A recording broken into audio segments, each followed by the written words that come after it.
The black ass bottom line is we not 22 anymore.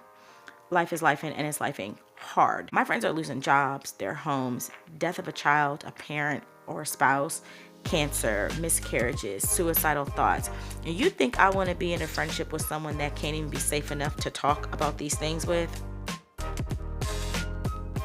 Hello, my pretties, and welcome back to another episode of Pretty Intentional, the podcast where beauty, lifestyle, and personal growth intersect. I'm your host, Candice Coleman, and I did have to take a bit of a break, but we are officially back for season 2. Season 1 wasn't as long as I had anticipated, but life had other plans. If you're a loyal listener, welcome back. And if you're new here, welcome. And I hope you go binge the other episodes and then come back to this one. It'll be worth it, I promise. After the last episode, I hope you've been feeling yourself. We got into the physical and energetic embodiment of divine feminine energy, how she moves, how she shows up, and how we can call her in through intentional beauty, care, and presence. We talked about everything from fragrance to softness and how the divine feminine isn't just an aesthetic, it's a practice. Since I've been gone and on my hiatus from recording, I've really had to practice what I preach. I've been having to tap into my own divine feminine energy and get back to doing mirror work and being in the gym, really just finding balance and bringing things back to myself. Really been working on, locking in because I was really feeling off. I had some medical things I had to attend to and trying to get those things squared away. So I really was retreating. I had to retreat so I could replenish. And I'm also in the process of purchasing my first home.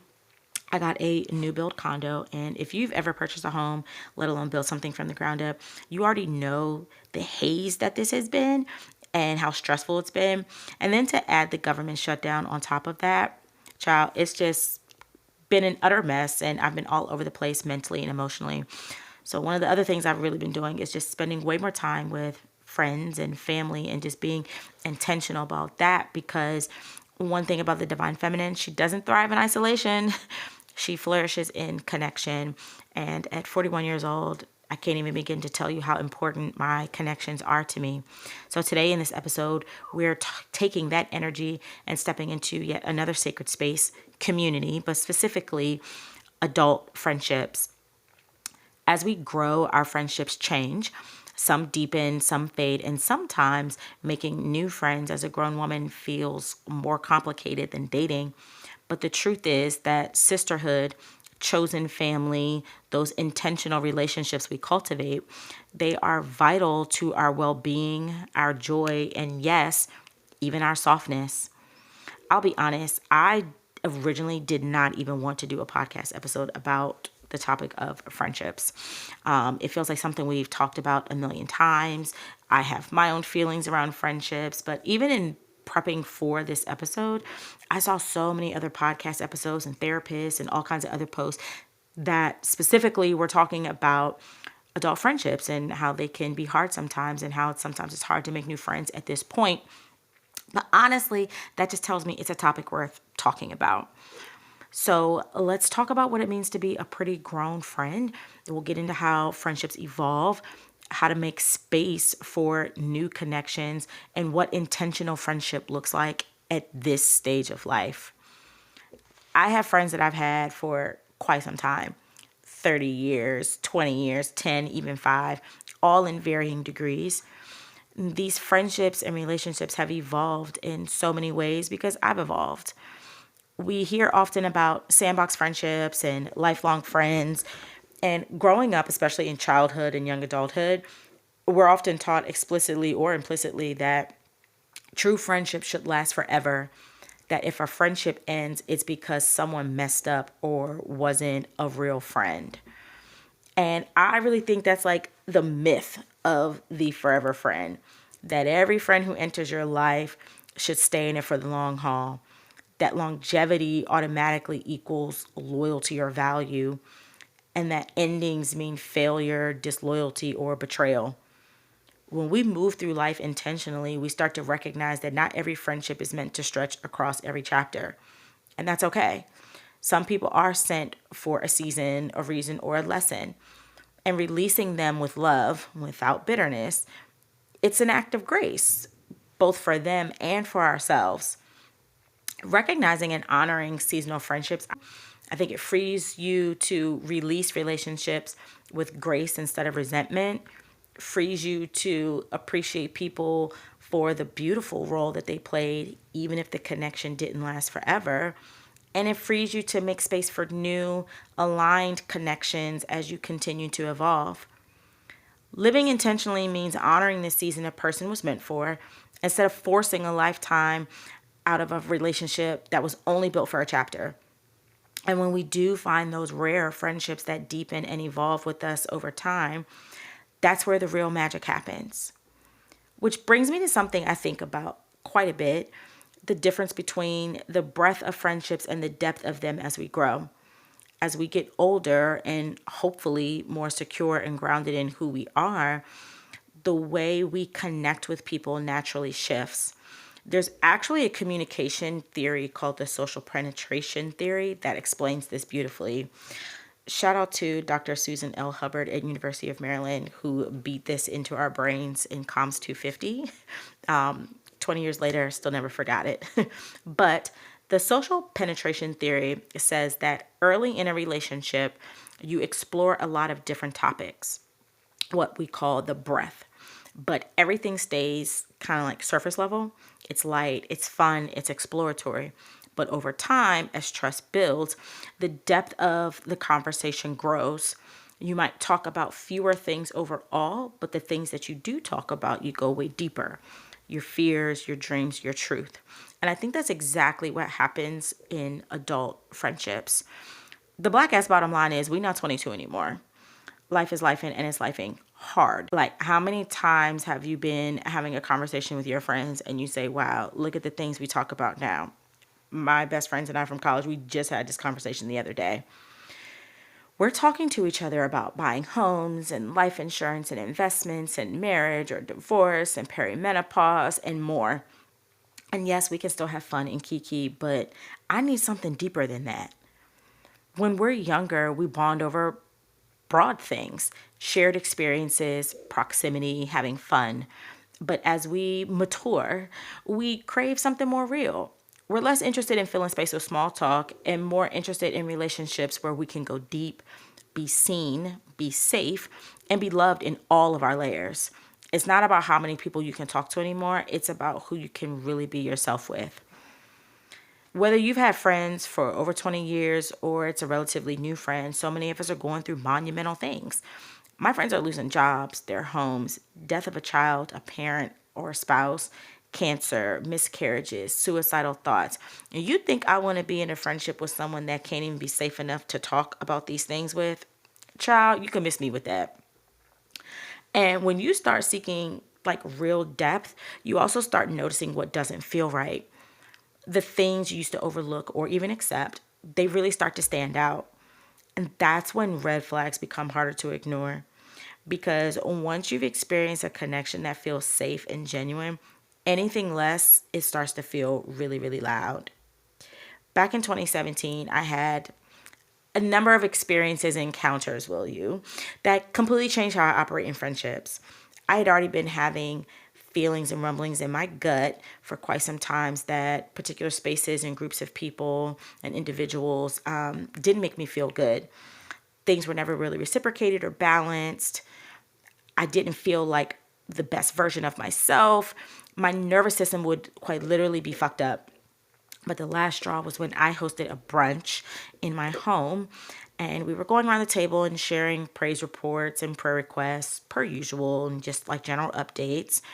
And someone finally said, "Oh, Candice, we didn't hear anything from you," which I didn't think too much of it. I was running around doing host things. But I decided to give some light updates only for my quote unquote friend to interject and cut me off and say, "No one cares or wants to hear that. Next." Bitch, I couldn't even believe it. And then another person at the table wanted to go talk shit about another friend of mine that wasn't present. I don't play that shit. And I had to shut that down immediately. I'm already big on energy, but I'm very big on energy in my home. So that was the last straw in the literal moment and day that I decided I will never be in a space or deal with people who physically and emotionally don't make me feel well and like I'm not safe to be the most fullest, best version of myself. That is also why I am the queen of asking who all gonna be there. Because if you say the wrong name or the wrong energy, in the famous words of Magic Johnson, I ain't gonna be there. I asked my followers on Instagram a while back what they consider to be some red flags in friendships. And listen, the responses came through hot, honey. Okay. I do want to thank everyone who participated at that time, because when I did initially inquire about this topic, it's one that many felt vocal about. And I want to say my most engaged topic by far. So here are some of the red flags that many pointed out in friendships: one-sided effort and lack of reciprocation, backhanded compliments, secret competition and jealousy, not celebrating your wins with you, only reaching out when they need something, doesn't have any other friends, overly critical and negative, feeling drained after interactions with them, saying you don't get along with women, people who disappear when you're not doing well, friends who get weird when you're growing or glowing. And the list actually went on and on. Hearing this list just reminded me that we don't always recognize friendship red flags right away, especially when we've known someone for so long, or when the friendship is rooted in nostalgia more than alignment. One thing I absolutely can't tolerate anymore is friends who refuse to take accountability, aren't self-aware, and won't go to therapy. Because once you start working on yourself, it's so hard to deal with people who aren't. And red flags don't always come wrapped in drama. Sometimes they show up quietly in your body, in your exhaustion, in that subtle shift you feel but can't name right away. But when you start to notice a pattern, believe it. And it's not being petty or anything like that, looking for something. It's wisdom and it's discernment. So here are 7 things I think you can kind of like check in your friendships to see where you are. 1, check the energy after you hang out. Do you feel seen and filled up, or drained and second guessing yourself? Energy never lies. If you consistently leave interactions feeling smaller, anxious, or emotionally tired, it's a sign. 2, pay attention how they respond to your growth. Do they celebrate you or subtly compete, downplay, or disappear? Real friends clap loud when you win. And if their energy shifts when you're shining, it's worth noticing. 3, notice if you're shrinking to keep the peace. Are you dimming parts of yourself to stay connected? When you start avoiding certain topics, silencing your wins, or walking on eggshells, something's off. 4, are you the only one reaching out? Now, I know this one can be sensitive because, yes, life is life and we're all going through things, and heavy things at that. But friendship should feel mutual, not like a one-woman group chat. If you're always initiating, always checking in, always showing up, that imbalance can be telling. 5, watch how they speak about other people. If they gossip to you, they likely gossip about you. And this is beyond just your general kiki and shooting the shit. Yes, we do that. I'm talking about a pattern of tearing others down, because having a pattern of tearing others down usually means a lack of emotional safety, and eventually that spotlight is going to turn to you. 6, do they respect your boundaries? A true friend doesn't make you feel guilty for saying no, whether it's time, energy, or emotional bandwidth, or even something physical like, hey, I'm not drinking.